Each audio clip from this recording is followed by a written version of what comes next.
痛みを感じろ。痛みを考えろ。痛みを受け取れ。痛みを知れ。痛みを知らぬ者に本当の平和はわからん。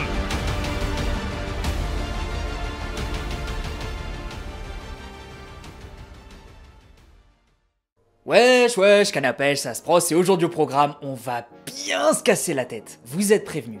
Et quand j'y pense, peut-être que Kekkei Genkai ne vous parle pas forcément, mais je suis sûr que vous en connaissez certains. Un Kekkei Genkai, c'est une capacité héréditaire unique à certains clans ou à une certaine lignée ninja. Ça signifie que pour en posséder un, faut avoir le cul bordé de ramen comme on dit, et ça, très peu peuvent se vanter de faire partie de cette élite. Mais globalement, faut surtout comprendre que cet attribut se joue au niveau génétique. Quelqu'un qui maîtrise le Doton et le Suiton ne peut pas créer du Mokuton sans avoir les attributs génétiques requis. En gros, on utilise le Doton et le Suiton, et l'ADN de l'utilisateur permet de créer autre chose, en l'occurrence le Mokuton ici. C'est donc un procédé qui se construit non pas par l'apprentissage, mais par la génétique. Ensuite, on va devoir dissocier trois types de Kekkei Genkai, les Dojutsu, la fusion d'éléments et les autres. Les Dojutsu, c'est tout simplement les pouvoirs visuels, comme le Sharingan, le Byakugan, le Rinnegan, etc. La fusion d'éléments, c'est mixer l'eau et le vent pour créer de la glace, et le reste, ce sont des Kekkei Genkai qui sont plus des particularités, comme la faculté du clan de Jugo à absorber l'énergie naturelle. On y reviendra. En bref, vous avez tous déjà vu ou entendu parler de Kekkei Genkai, même sans connaître le nom. Et moi, ce qui m'intéresse ici, ça va être de classer l'entièreté des Kekkei Genkai de l'œuvre du pire au meilleur. Par contre, va quand même falloir délimiter au préalable le sujet. Déjà, faut comprendre que beaucoup de Kekkei Genkai sont exclusifs à l'anime, au roman ou au film.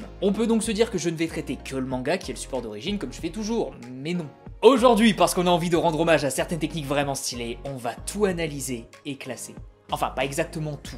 Je vais analyser l'intégralité des Kekkei Genkai, peu importe le support, à l'exception des Dojutsu. Et là, vous allez me demander pourquoi. En fait, le Dojutsu c'est une catégorie tellement à part qu'on peut pas juste l'intégrer dans ce type de vidéo. Ça va nécessiter une analyse tellement plus poussée que j'aurais l'impression de passer sous silence certains détails, ou alors faudrait une vidéo de 3h30 et c'est pas possible. On va donc garder l'idée du classement des Dojutsu pour une autre vidéo. Parce que sinon, les Dojutsu occuperaient quasiment toutes les premières places du classement tellement c'est fumé, et ça m'intéresse pas trop. Donc, on prendra en compte uniquement les Kekkei Genkai non visuels. Et par le même principe, on ne prendra pas en compte les évolutions, à savoir les Kekkei Tota et les Kekkei Mora. Alors je vais quand même être gentil et indiquer en fin de vidéo où j'aurais placé le Jinton de Loki dans la liste, mais c'est uniquement parce que ça ressemble plus à un Kekkei Genkai qu'à un Kekkei Mora. Ouais, c'est compliqué, mais t'inquiète pas, ça va bien se passer. Bref, on prendra en compte tous les supports, on exclut juste les Dojutsu de la liste et on va classer les 20 attributs selon leur efficacité en partant du moins intéressant au plus intéressant. Et par efficacité, j'entends évidemment le ratio point positif, point négatif. T'auras beau avoir la meilleure technique du monde, si la contrepartie est trop importante, ça peut pas être top 1 de ce classement. Et accessoirement, je vais indiquer sur le tableau final les Kekkei Genkai en fonction des supports, donc si vous ne voulez que ceux qui sont canons, vous pourrez l'avoir. Et avec ça, on devrait avoir tout précisé. Du coup, puisque j'entends que vous êtes aussi hypé à l'idée de repartir sur un classement long et galère à réaliser, on va pouvoir commencer. Numéro 20.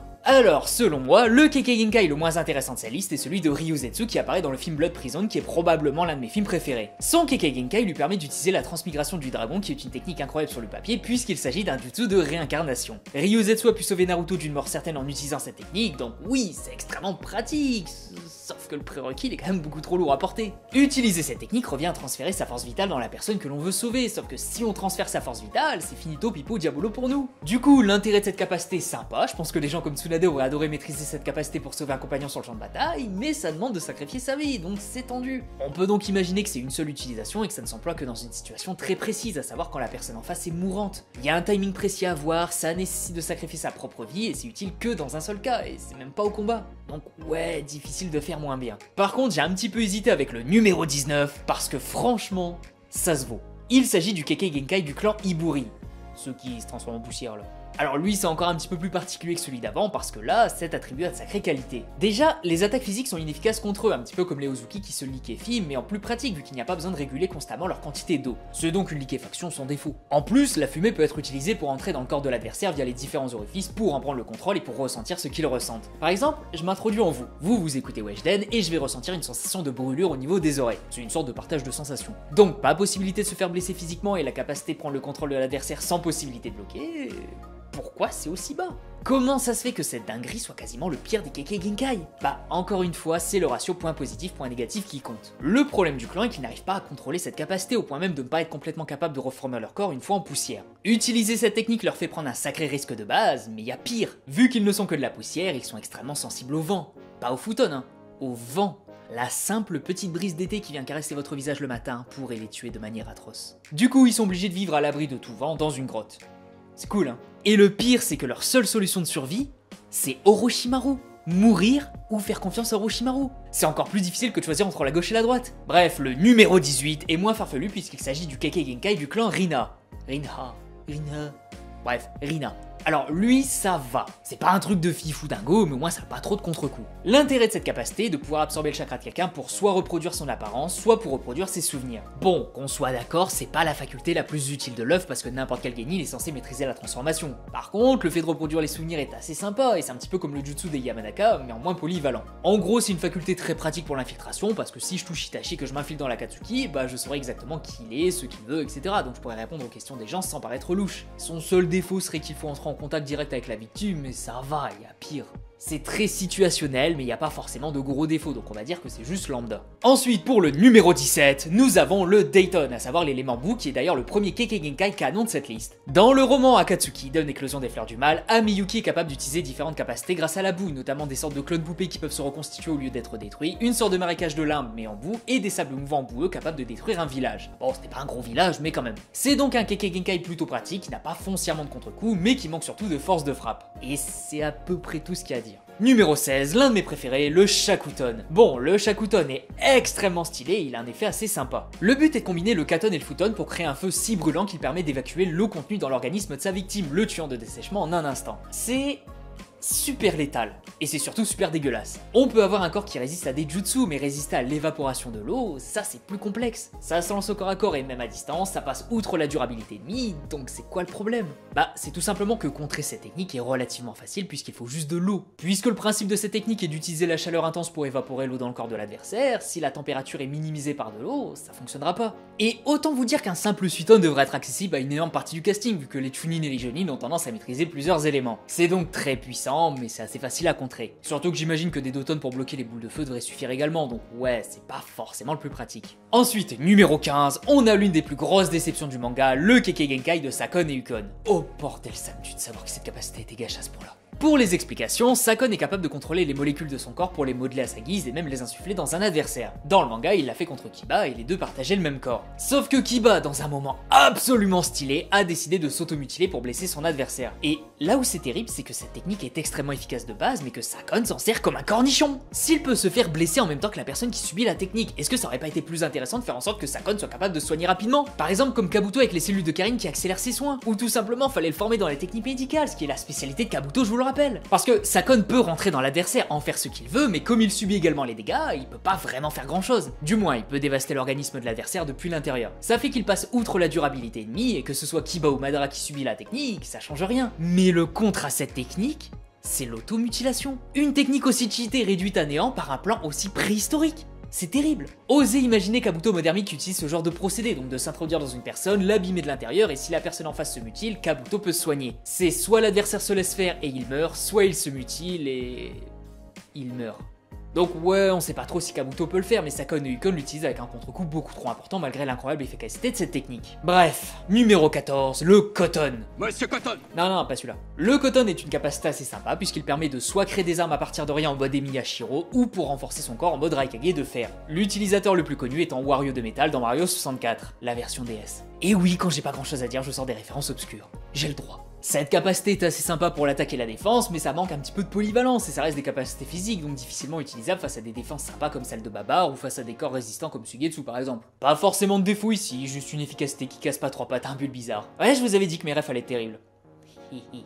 Numéro 13, le Yoton. Bon, promis, je calme les références et je parle un petit peu plus sérieusement parce que j'adore cet élément. Le Yoton, appelé plus familièrement la glace, est un élément utilisé notamment par Aku au tout début de Naruto. La glace permet de créer virtuellement n'importe quoi, un petit peu comme Grey dans Fairy Tail. Aku l'utilise majoritairement pour emprisonner son ou ses adversaires dans un igloo et il leur offre une séance gratuite d'acupuncture et franchement, ça doit faire mal au cul. Poncture. Sérieux, j'ai vraiment 18 000 abonnés moi. Et là où la technique d'Aku est redoutable, c'est qu'il peut se déplacer entre chaque miroir à la vitesse de la lumière, ce qui fait que même si sa vitesse n'est pas si folle que ça en comparaison avec les monstres de la partie 2, il peut clairement en abattre pas mal avec ce type de technique. Et évidemment, vu que c'est un Kekkei Genkai vraiment bon, la simple utilisation du feu ne sert pas à grand chose, contrairement au Shakuton. Quoi? Un Kekkei Genkai qui se fait contrer par un simple jutsu, oh c'est aussi honteux qu'un poisson qui ne sait pas nager. N'est-ce pas? Avec ta tronche là. Je t'ai pas oublié. Bref, le Yoton est extrêmement efficace, mais ça consomme beaucoup de chakra, donc il faut faire gaffe à qui l'utilise. Du coup, je pense qu'on atteint le premier Kekkei Genkai que je qualifierais de vraiment bon. Jusque là, ils sont au mieux sympas, mais pas assez pour être vraiment intéressants selon moi. Et le suivant est également très cool, puisqu'en numéro 12, nous avons le Meiton. Alors, petit quiz, qu'est-ce que le Meiton?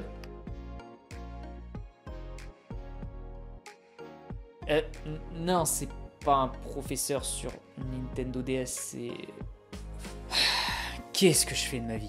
Le Meiton, c'est une sorte de Rinnegan de Momoshiki, mais version Wish. Le Wishiki. C'est... marrant.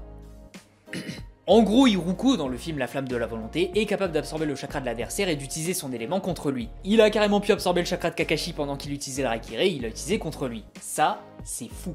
C'est surtout qu'il est capable de déconstruire un jutsu pour en comprendre le fonctionnement et ensuite utiliser comme il le souhaite. Ça fait qu'il aura toujours un compte face à ce que vous envoyez. Et plus l'adversaire aura jutsu, plus Iruko est censé être bon. Même Kakashi et Tsunade se sont dit que c'est une capacité phénoménale au point d'être considéré comme invincible. Mais par contre, il y a quand même un petit hic. Ce Kekkei Genkai ne permet pas d'absorber des jutsu dont le chakra est transformé. Par exemple, impossible d'absorber un Rasen Shuriken. Et par conséquent, impossible d'absorber un jutsu très complexe, ni même un Kekkei Genkai. Du coup, c'est efficace, sauf contre les utilisateurs de jutsu trop complexes et les attributs héréditaires. Sûrement le Modernite également. Et si on part du principe que la quasi-totalité des techniques vraiment intéressantes de l'œuvre font partie de ces trois catégories, bah il reste plus grand chose. Du coup, c'est efficace, mais je pouvais pas le placer plus haut à cause du manque de manœuvre. Et c'est dommage, parce que ça aurait pu être un petit peu plus haut si ça avait pas été aussi limité sur certains points, un petit peu comme le Kekkei Genkai suivant, le numéro 11, le Bakuton. Le Bakuton et qui est les explosions, c'est vraiment ultra costaud, mais il y a une nuance à faire. De base, c'est un mélange de Doton et Drayton et ça permet de créer des explosions. Sauf qu'il y a un élément assez important et que beaucoup doivent ignorer. Le Bakuton, c'est pas l'argile explosive de Deidara. Deidara utilise le Bakuton, mais c'est grâce à une technique interdite qu'il a volée à son village qu'il est capable d'infuser son élément dans de l'argile pour les faire exploser. Deidara, sans son Kinjutsu, ne pourrait pas utiliser le Bakuton de la même façon, il serait limité à ce que Gary fait, c'est-à-dire des explosions corps à corps. Gary rend son corps à corps vraiment puissant puisque les explosions, ça fait archi mal, mais c'est pas si foufou que ça. Ça nécessite d'aller au corps à corps, donc face à un mec puissant dans le domaine ou qui peut gérer la distance, bah ça minimise énormément la qualité de la technique. Deidara utilise une version bien plus intéressante avec ses bombes d'argile vu qu'il a créé des variantes vraiment puissantes comme les nanobombes et les bombes de grande portée. Après, ça nécessite effectivement la combinaison avec un Kinjutsu, donc j'ai dû descendre cet attribut héréditaire parce qu'il aurait été bien plus haut sans cette limitation. La version de Gary est assez sympa mais pas assez pour être en haut, alors que celle de Deidara si, mais ça demande un prérequis en plus, ce qui fait que ça perd quelques places. Numéro 10, à la moitié, nous avons le Shikotsu Myaku. Bon, pour faire plus simple, c'est les autres Kimimaro. Cette capacité est folle! Parce que oui, là on va rentrer dans le très lourd. Ce Kekkei Genkai permet à Kimimaro de contrôler sa masse osseuse en utilisant du calcium imprégné de chakra. Ça fait qu'il peut faire pousser des os à vitesse grand V et les utiliser pour se battre. Et là où c'est vraiment intéressant, c'est que ça lui confère non seulement des facultés au corps à corps, mais également à distance. Déjà, ses os pourront être densifiés afin de résister à des attaques vraiment puissantes comme le raz de marée de sable de Gaara. Kimimaro s'en est sorti grâce à ses os. Aussi, il peut faire sortir des os de son corps pour devenir une sorte de hérisson, ce qui fait que le toucher au corps à corps devient risqué. Il a donc une défense plutôt sympa qui peut même permettre de contre-attaquer. Et en parlant d'attaque, il peut utiliser ses os comme la colonne vertébrale comme une arme pour se battre. Il a donc accès à une quantité assez intéressante d'armes qui vont lui permettre de jouer sur la moyenne distance et il peut lancer des projectiles à moyenne et longue distance, donc son Kekkei Genkai le met plutôt bien. Y a pas forcément de défaut, c'est globalement que du positif. C'est peut-être juste un petit peu dommage que ça ne fasse que des dégâts physiques, mais quand on voit qu'il peut recouvrir un champ de bataille d'os et de se déplacer à travers sans problème, là on se dit que ce gars il rigole pas. Gaara il a quand même eu beaucoup de chance d'avoir la capacité de voler parce qu'ils sont rares ceux capables de gérer ça. Imaginez juste Kimimaro à son apogée. Oh oh oh, bordel, il serait si fort. Pas étonnant que ce soit lui le chevalier d'or du bélier dans un autre manga.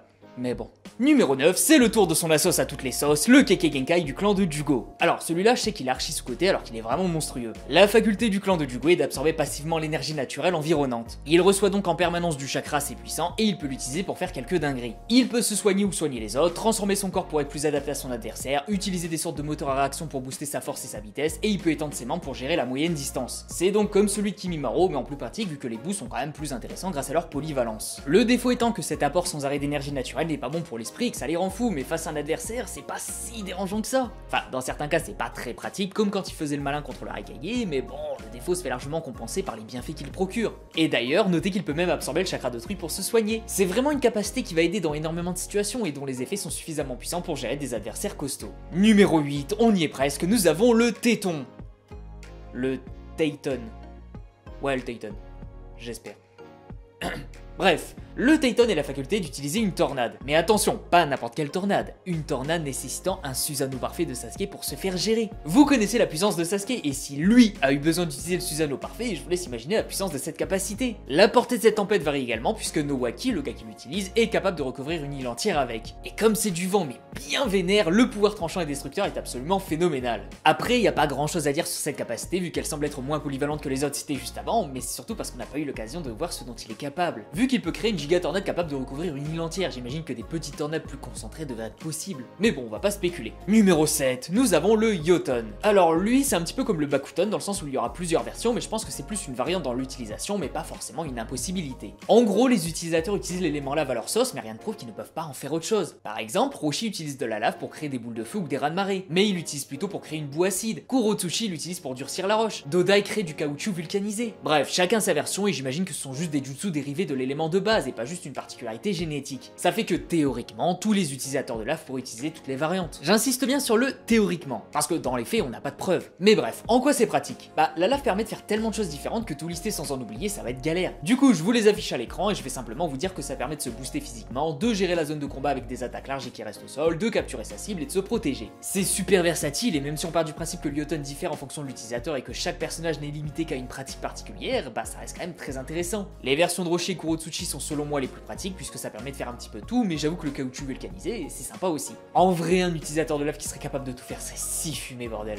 Mais passons. Numéro 6, un des plus amusants, le Futon. C'est tout simplement l'ébullition qui, comme le Yoton, permet d'utiliser cet élément mais de façon différente selon la personne. Mais il l'utilise pour créer un nuage d'acide qui est capable de dissoudre un corps aussi résistant que le Susanoo. Très peu de temps d'exposition suffit pour que ça fasse effet, donc je vous laisse imaginer ça sur un corps humain. Du coup, ça passe outre la durabilité ennemie. Et l'autre façon de l'utiliser, c'est d'augmenter la température du chakra pour atteindre le point d'ébullition pour ensuite utiliser la vapeur, soit pour faire fondre l'environnement, soit pour se booster, un petit peu comme Jugo et ses propulseurs. Donc non seulement c'est efficace parce que ça prend tous les alentours, mais ça permet également de se booster, et vu le super kick que Naruto s'est pris, c'est extrêmement efficace. Je vous rappelle quand même que ce Naruto peut tanker des épées, mais ce kick digne du maître au sourcil en buisson, c'était pas possible. Et d'ailleurs, petite anecdote, mais Han est noté dans le databook comme le ninja dont la vitesse en taijutsu est la plus élevée, à une époque où Gai Maito était vivant. Ça voudrait donc dire que le boost conféré par la vapeur est suffisant pour surpasser la vitesse de Gai. J'imagine que c'est pas Gai avec ses portes, mais c'est extrêmement impressionnant quand même. Et d'ailleurs, deuxième petite anecdote, mais Han fait partie de mes persos préférés dans Storm 3. Je le surnommais Han la montagne et je tordais Elfman comme un bretzel. Oui, je balance, je sais que tu vas regarder la vidéo et je m'en fous.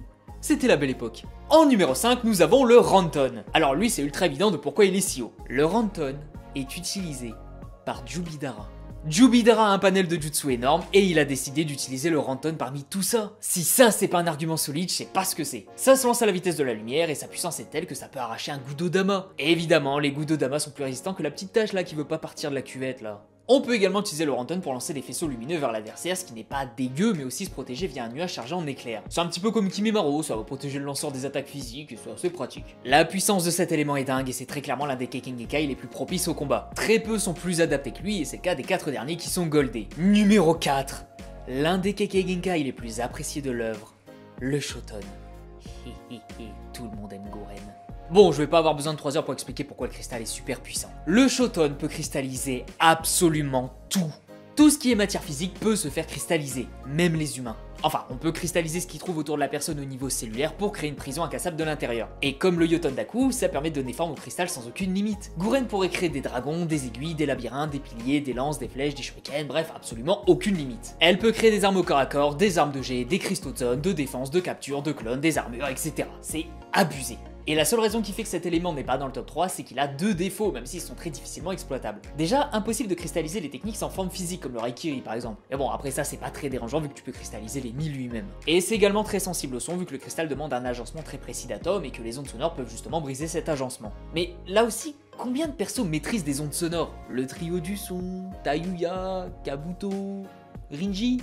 C'est pas comme si c'était un Katon, là on parle du son, une capacité extrêmement rare. Du coup, défaut très moyen en vérité. Et croyez-moi, ça me fait un petit peu de mal de le laisser au port du podium, mais quand vous allez voir les 3 premiers, vous allez être choqués. Et promis, c'est pas une déclaration putaclic, même si le numéro 1 va vraiment vous surprendre. Bref, en numéro 3, nous avons le Jiton, qui est le magnétisme. Globalement, ça permet d'utiliser l'effet de magnétisme pour prendre le contrôle d'un élément. Rasa l'utilisait sur de la poussière d'or, le 3ème Kazekage sur de la limaille de fer, Gaara sur du sable et Torui sur des shurikens géants. Alors, Torui est le plus particulier vu que sa technique est la plus offensive. Il touche un adversaire l'adversaire et il crée un lien magnétique entre son shuriken et la victime. À partir de là, ça devient impossible de l'esquiver vu que l'effet aimant va attirer le shuriken indéfiniment vers la cible. C'est sympa, mais c'est pas pour cette capacité précise que ce Kekkei Genkai est aussi haut. En fait, c'est surtout pour l'utilisation de Gaara et par extension celui de son père et du troisième Kazekage. Ils utilisent cet attribut pour se défendre et attaquer, mais d'absolument toutes les façons possibles. On va se concentrer sur Gaara. Gaara utilise le sable majoritairement pour se défendre. Le sable va se déplacer autour de lui pour le protéger d'absolument tous les angles. Alors oui, c'est l'esprit de sa mère qui le fait de manière automatique, mais ça reste une possibilité. Et niveau défense, c'est abusé comment c'est solide. Par contre, l'attaque c'est presque encore plus une dinguerie. Gaara peut modeler la forme de son sable sans aucune limite et lui faire prendre la forme qu'il veut.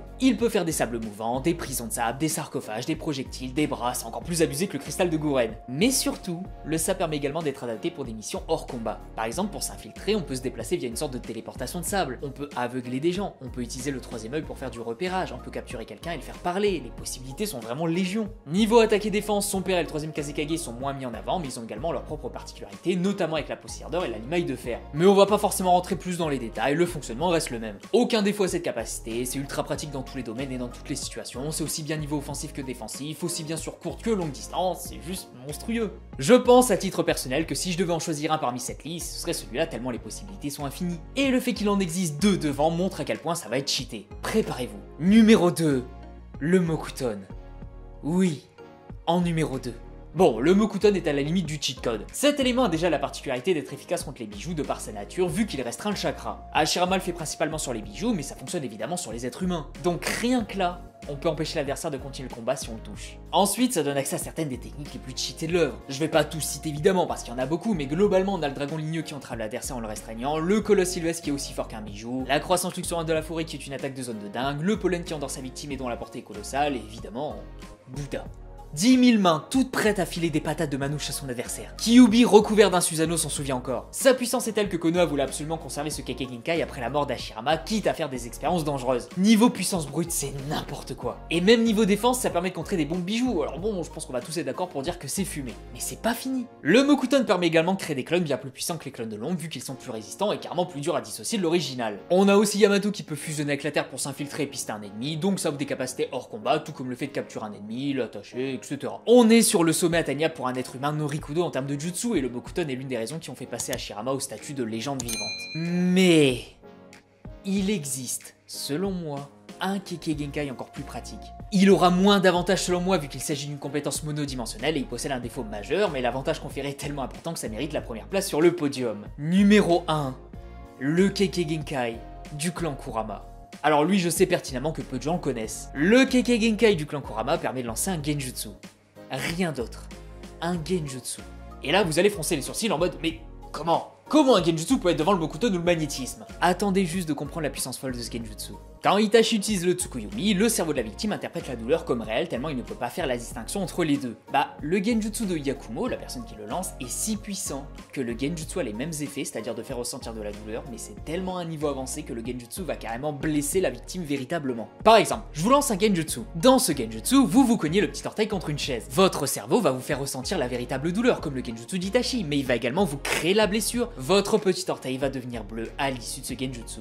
C'est ultra puissant. Et globalement, n'importe quoi peut devenir réalité vu qu'on est dans un genjutsu. Elle peut vous placer dans un genjutsu dans lequel vous êtes saucissonné et jeté dans un volcan et vous pourrez pas vous en échapper. Elle a juste à lancer le genjutsu et c'est théoriquement fini. Maintenant, vous allez peut-être vous dire que ce Kekkei Genkai doit forcément avoir un défaut majeur pour combler, et c'est vrai qu'il est violent. La personne ne peut pas vraiment gérer autant de puissance, sa personnalité va être divisée jusqu'à basculer de gentil à démon. Le contre-coup est énorme, certes, mais c'est tellement avantageux dans un combat que devenir un démon sanguinaire n'est pas si horrible que ça. Par contre, faut aussi comprendre que Yakumo n'utilise pas son genjutsu dans la même pièce que son adversaire. Elle est bien cachée au loin et elle spam à distance. Cette campeuse, c'est pas une véritable combattante, elle a juste une capacité ultra cheatée, mais avec ça, elle pourrait théoriquement vaincre n'importe qui, peu importe sa puissance. Elle pourrait même l'utiliser dans n'importe quelle situation pour remplir des missions de tout type. Imaginez juste si Orochimaru avait mis la main sur cette capacité et qu'il avait réussi à ne pas se transformer en démon à la suite de son utilisation. Il aurait fumé tout le monde. Ouais, en vrai, c'est clairement le plus puissant. On a donc notre classement. Vous avez donc le petit tableau final avec les Kekkei Genkai et vous pouvez même voir les différents supports pour adapter cette liste à vos envies. Vous pouvez retirer les formats qui ne vous intéressent pas, cette liste elle est faite pour ça. Et concernant le Jinton de Noki, donc le Kekkei Tota qui est, je le rappelle, la fusion de 3 éléments, bah je le placerai très haut, genre au niveau du magnétisme. Peut-être au-dessus, peut-être en dessous, mais globalement dans les environs. Et les Kekkei Mora, c'est tout en haut sans hésiter. Bon, après ce sont les techniques de Kaguya, donc forcément... Mais enfin bref, selon vous, quels sont les Kekkei Genkai les plus efficaces? Les plus puissants? Celui ou ceux que vous préférez? faites-vous plaisir. En attendant, je vous dis à la prochaine pour la vidéo spéciale 2 ans. Des bisous les gens, prenez soin de vous et je vais m'acheter un gros gâteau pour fêter ça. Non, mais c'est pas une excuse pour m'empiffrer, hein. Je mérite ce Paris-Brest, ok? Je suis pas venu ici pour s'offrir, ok?